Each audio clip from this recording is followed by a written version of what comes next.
Sí, a ver, amigos míos, buenos días, un besote. Miren, desde que comenzó la invasión rusa a Ucrania, yo, este que está aquí, me he hecho un montón de preguntas. Sí, a mí me cogió el guanajo zombie caminando en cámara lenta así por la casa, meditando, preguntándome, ¿cuáles son las verdaderas motivaciones de Vladimir Putin para comenzar esta guerra? ¿Por qué lo hace? ¿De verdad tiene algo que ver la OTAN y los Estados Unidos, como dice la propaganda rusa? ¿O es otra cosa? No sé. ¿De dónde sale el odio de Putin a Occidente?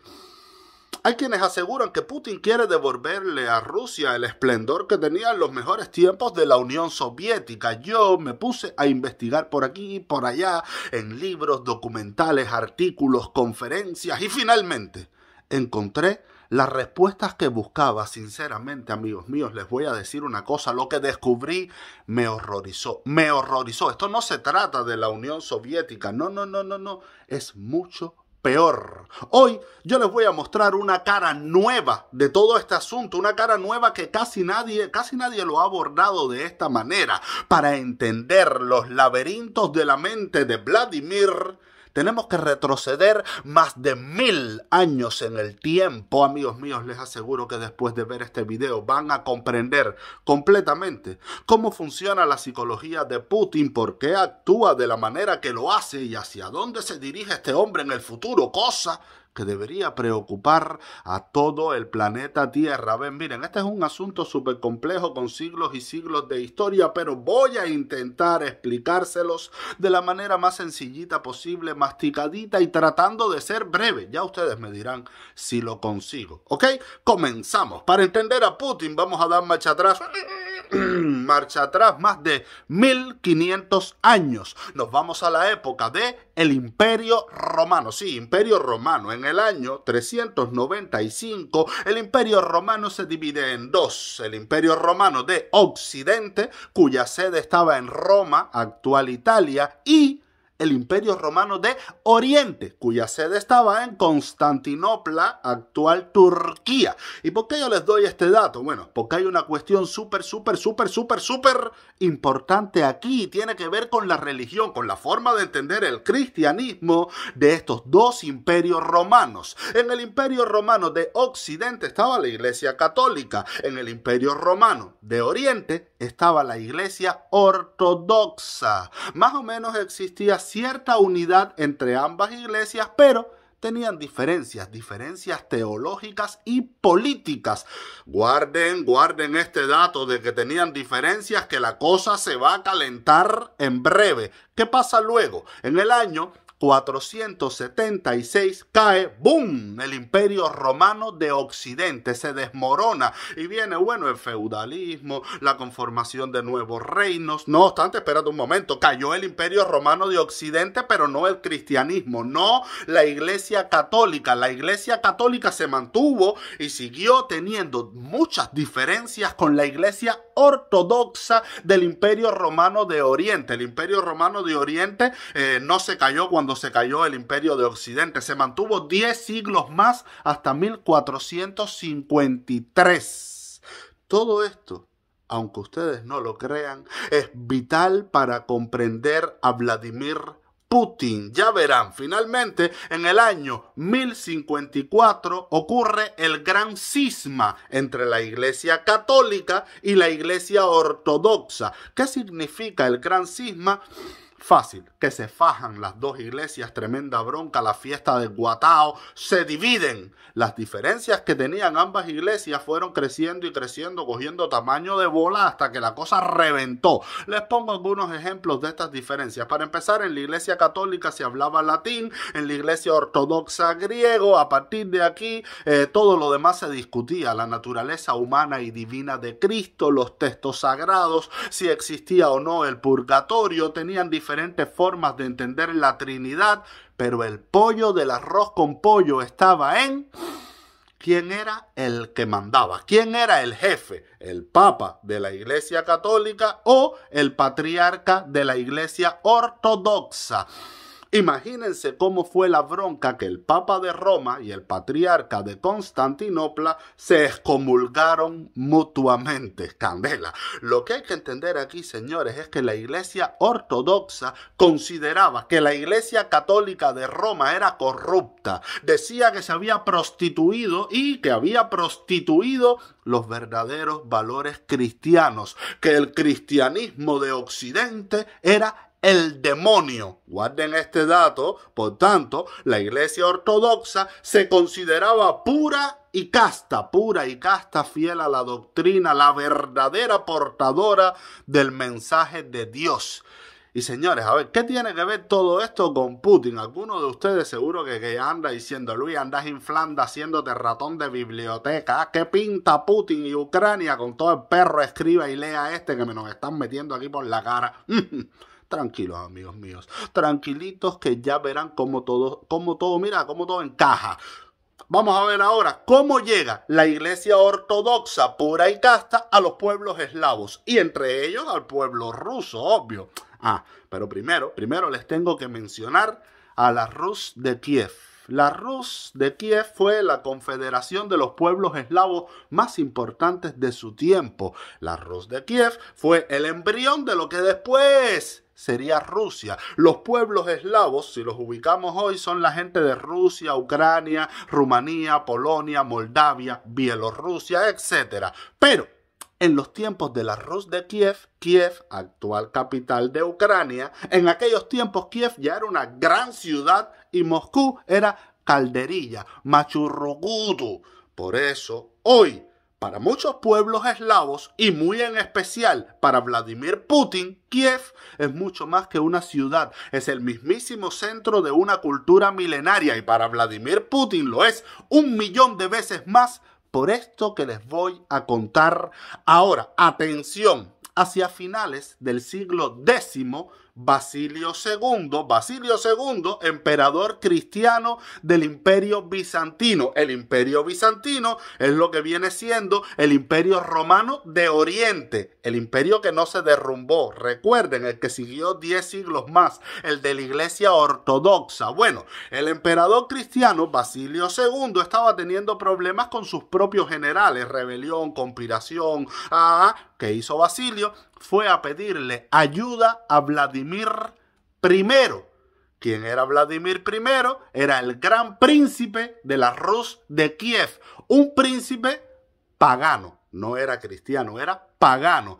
Basilio le dice, coño Vladimir, tírame el cabo, Gobio, me hace falta que me tire un cabito ahí. Mira, tengo a unos generales formándome tremendo foco y nada, me hace falta resolver eso. Vladimir coge y le dice, ok, Basilio, no hay lío, yo te puedo dar 6.000 de mis soldados paganos con sangre vikinga. Esa gente se pone de mar, esa gente hace picadillo a tus generales en un 2x3. Pero Basilio, échate para acá, mío. ¿Qué me vas a dar tú a cambio? Basilio le dice, esto te va a cuadrar. Te voy a dar a mi hermana menor en matrimonio. Cuando Vladimir oyó esto, se le hizo la boquita agua. Un príncipe pagano, casado con una princesa imperial. Eso era subir de estatus, influencia, cosa gorda. Pero, sí, porque siempre hay un pero. Basilio le exigió a Vladimir una cosita. Te entrego a mi hermana, ¿ok? Pero tienes que convertirte al cristianismo. Tienes que adoptar la religión cristiana. Y aquí viene un punto muy, pero que muy importante, amigos míos, para que vean las semejanzas entre aquel Vladimir y este Vladimir Putin. Vladimir I se dio cuenta que podía usar el cristianismo para obtener 1000 veces más poder político, que podía usar el cristianismo y el casamiento para obtener más jerarquía. A través del cristianismo podía controlar mejor a su pueblo, unificarlo mejor, dominarlo mejor. Así iban a tener todo el pueblo una sola identidad, todo el mundo con una misma ceremonia religiosa, control total. Entonces, ¿qué hizo Vladimir? Vladimir I se volvió cristiano. No solo eso, en el año 988, a orillas del río Dnieper, convocó a toda la Rus de Kiev para un bautismo masivo y cristianizó a todo su pueblo. El tipo luego mandó a derribar todos los monumentos paganos y empezó a construir iglesias. Señores, entiendan una cosa. Esta fue la semilla del cristianismo ortodoxo de Putin. Y ya ven, Vladimir I usó la religión como un instrumento político de control de las masas donde se mezcla la palabra de Dios con el nacionalismo, con la patria, mezclado también con el culto a la violencia, a la guerra, el ejército, donde el líder fuerte es como una especie de Dios. Imagínense que este Vladimir I después fue declarado santo. Santo, este hombre que fue un guerrero súper sanguinario que mató a su propio padre y a su hermano, que violó mujeres. Pero bueno, es un santo. Incluso, para que empiecen a ver mejor las conexiones, en 2016 Vladimir Putin inauguró una estatua de este Vladimir I, una estatua de 11 metros de altura en el centro de Moscú, en el mismísimo corazón de Moscú. Fíjense el detalle, la estatua tiene una cruz en una mano y una espada en la otra. La mezcla de la religión con la violencia, el culto a lo militar, el nacionalismo, la patria. De hecho, Putin dijo, el príncipe Vladimir pasó a la historia como el unificador y defensor de las tierras rusas, como un político visionario. Ahora nuestro deber es ponernos en pie y enfrentar juntos los retos y las amenazas modernas basándonos en su legado espiritual. No obstante, Putin le está robando a Ucrania hasta los símbolos, señores, hasta los símbolos, porque Vladimir el Grande, Vladimir I, es un símbolo de Ucrania, no de Moscú. Vladimir el Grande no tiene ningún vínculo histórico con Moscú, ya que la primera vez que se menciona a Moscú es en el año 1147, un siglo después de la muerte de Vladimir, un siglo después que Moscú viene a figurar, a mencionarse. O sea, que hasta el pasado le está robando Putin a Ucrania. Espero que hasta aquí ya vayas entendiendo mejor a Putin, de dónde salen sus ideas, su onda revisionista de la historia, pero ahora viene lo más fuerte, ahora viene lo más terrible. Para que comprendan cuán peligroso es este hombre, volvamos a la historia por arribita. A medida que el Imperio Romano de Oriente se fue desmoronando, fue cayendo, la Rus de Kiev también fue perdiendo importancia, y lo que le iba quedando era la carga simbólica de haber sido la puerta de entrada del cristianismo de los pueblos eslavos y de la futura Rusia. O sea, esa carga simbólica era lo que le quedaba. Por esta razón, Kiev ha sido siempre considerada parte de la identidad rusa. Los pueblos eslavos, a medida que caía la Rus de Kiev, se fueron girando a Moscú. Moscú, que ahora sí, cada vez cobraba más fuerza, sobre todo con la llegada de los zares.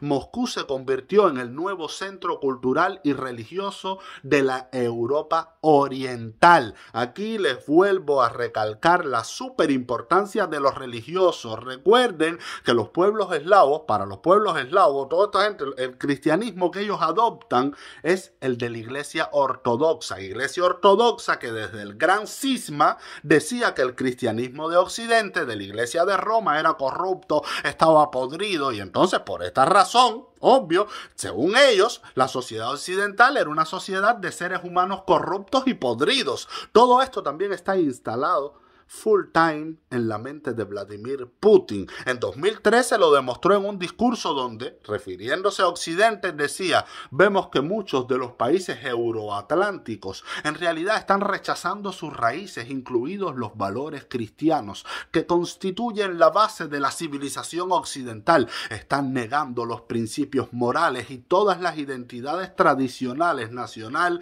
cultural, religiosa e incluso sexual. Y dijo algo como que Occidente estaba cambiando la creencia en Dios por la creencia en Satanás.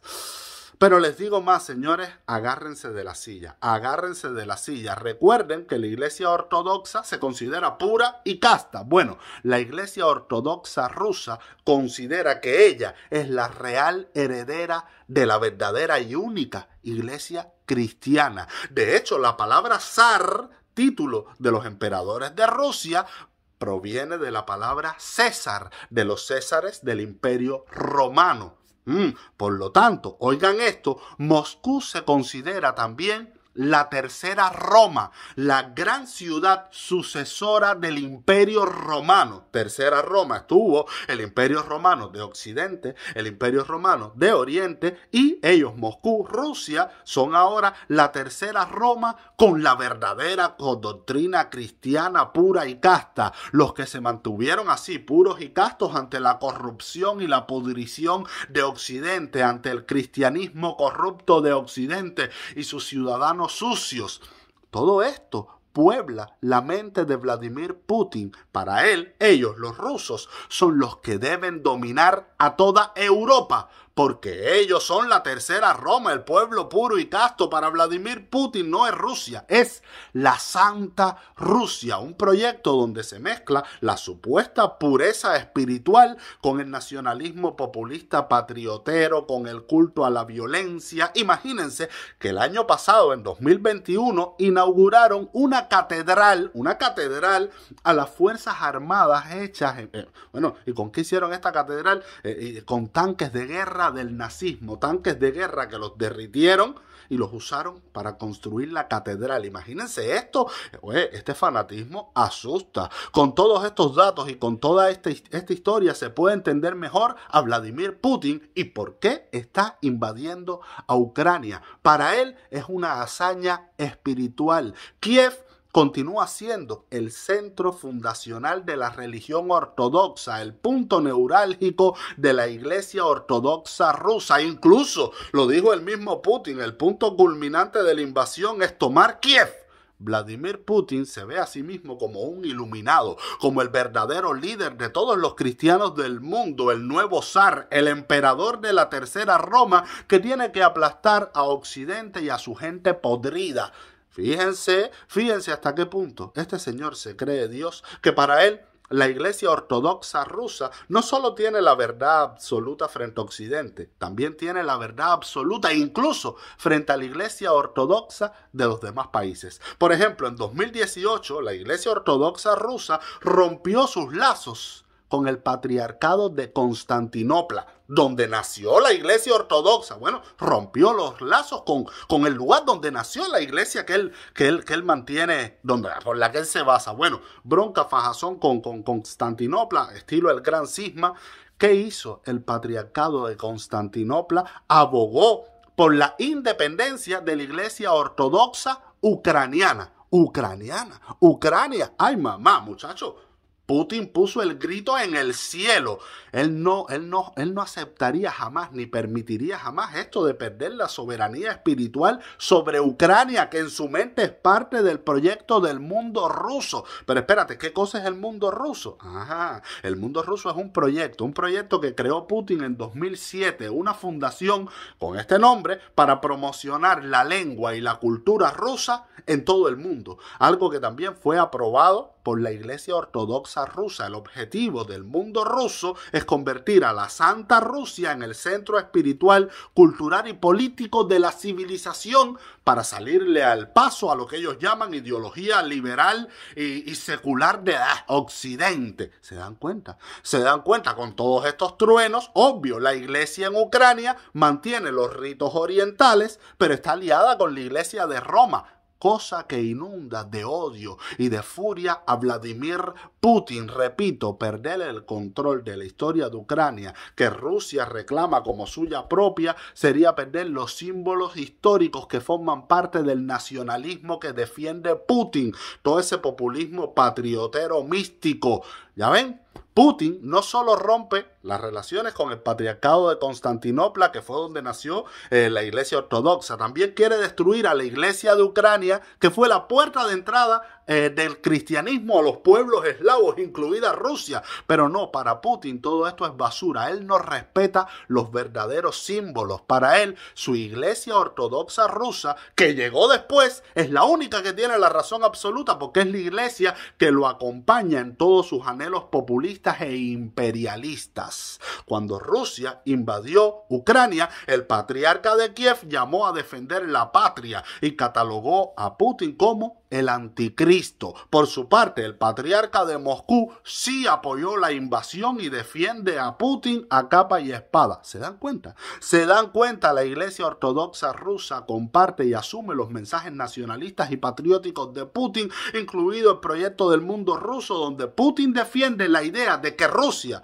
Bielorrusia y Ucrania son un mismo pueblo con una única iglesia y cultura. De hecho, la idea de la catedral a las Fuerzas Armadas con los tanques derretidos, los tanques de guerra derretidos que les comenté antes, surgió cuando Rusia invadió y anexionó la península de Crimea. Anexión que la iglesia ortodoxa rusa celebró como un triunfo divino, porque en Crimea, miren, fue donde Vladimir I, Vladimir el Grande, fue bautizado, donde se convirtió al cristianismo. Sobre este bautizo, Putin dijo: su hazaña espiritual de adoptar la ortodoxia predeterminó la base general de la cultura, la civilización y los valores humanos que unen a los pueblos de Rusia, Ucrania y Bielorrusia. Ven cómo todo encaja. Este nacionalismo religioso militante del gobierno de Putin, al que el patriarca de Moscú llama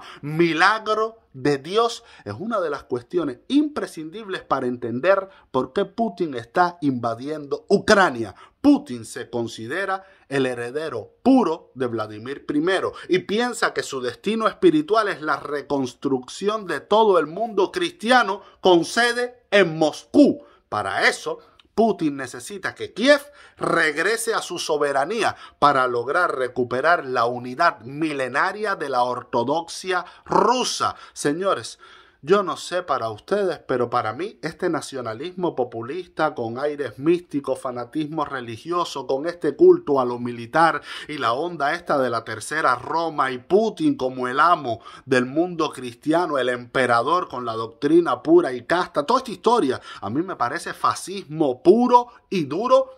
Súper peligroso, súper peligroso. Fíjense si Putin odia a Occidente, que el 17 de marzo de este año el tipo dijo que Occidente estaba utilizando una quinta columna de rusos desleales y traidores a su país para causar división en el pueblo ruso con relación a Ucrania. Caballero, este lenguaje es 100% nazi. Peor, hizo una referencia a rusos limpios y rusos impuros, rusos sucios como los sucios ciudadanos de Occidente, llamando además a una especie de limpieza natural de Rusia. Pero ustedes no se dan cuenta de lo que significa toda esta locura. Amigos míos, después de todos estos elementos que les he dado, pueden hacerse un mapa mental, psicológico, histórico y cultural del cerebro de Vladimir Putin. Para mí, este hombre y lo que representa es peor 1000 veces que Adolfo, el del bigotico. ¿Ok? Y está poniendo en peligro todo nuestro mundo tal y como lo conocemos. Piensen, saquen ustedes sus propias conclusiones. Ay, amigos míos, hasta aquí. Qué manera de pasar trabajo con este video, horas y horas de investigación y luego horas y horas para poder explicarles esto de la manera más sencilla posible. Espero que hayan comprendido todo, es muy importante. Pero nada, todas estas horas valen la pena porque yo estoy al servicio de ustedes. Compartan este video. Si estás en Facebook, dale like a la página y seguir. Si estás en YouTube, suscríbete y activa la campanita. Vamos a hacer crecer entre todos esta gran familia. Les mando un abrazo grande y hasta la próxima.